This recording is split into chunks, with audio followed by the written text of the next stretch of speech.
Welcome back, students. Class 10 especially, including class 9 also.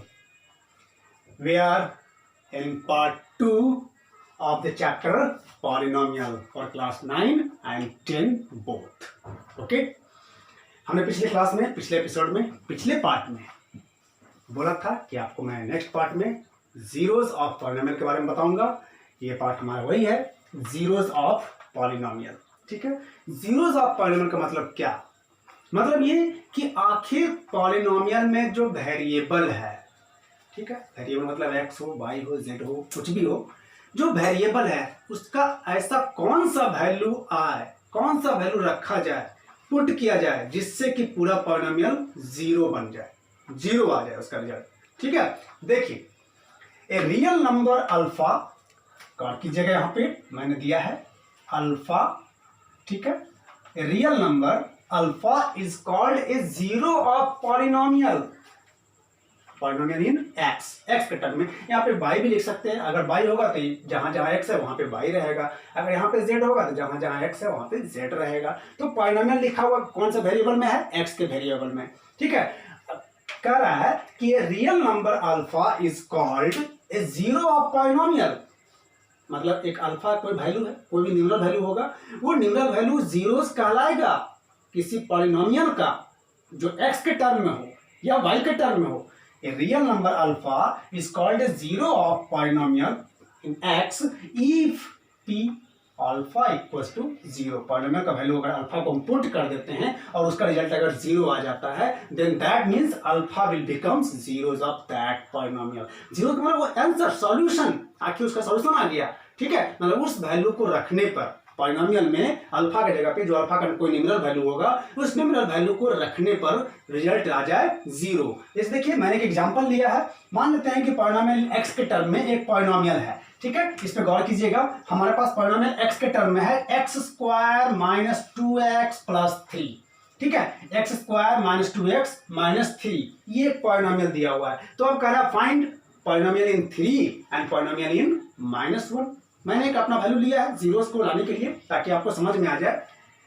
तो polynomial इन 3, देखिए simple सा काम है. पॉलिनोमियल इन एक्स, ब्रैकेट में एक्स है तो यहाँ पे एक्स के टर्म में लिखा हुआ है.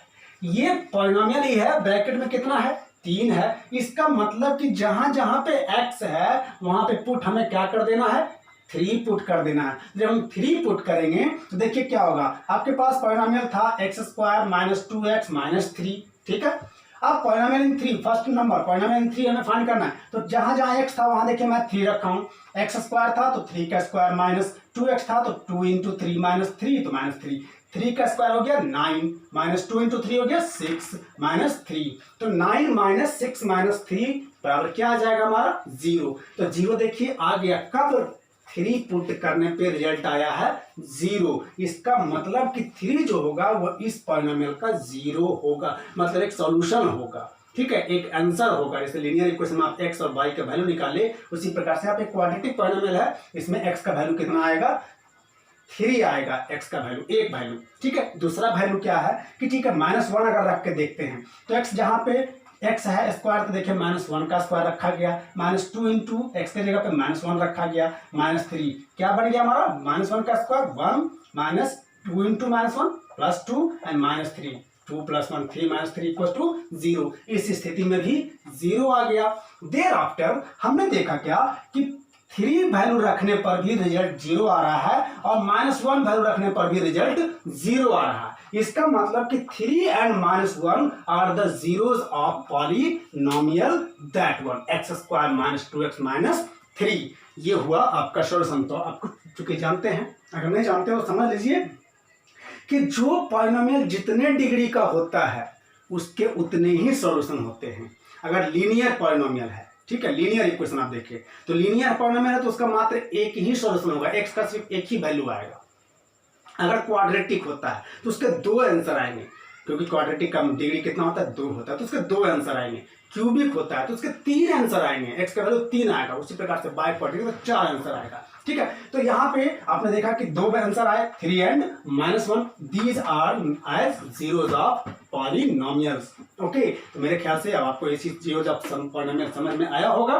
मैं फिर मिलूंगा आपको अलग टॉपिक के साथ और इसकी कुछ और एग्जांपल्स के साथ पॉलिनोमियल्स को लेकर के। ठीक है, अगले पार्ट में।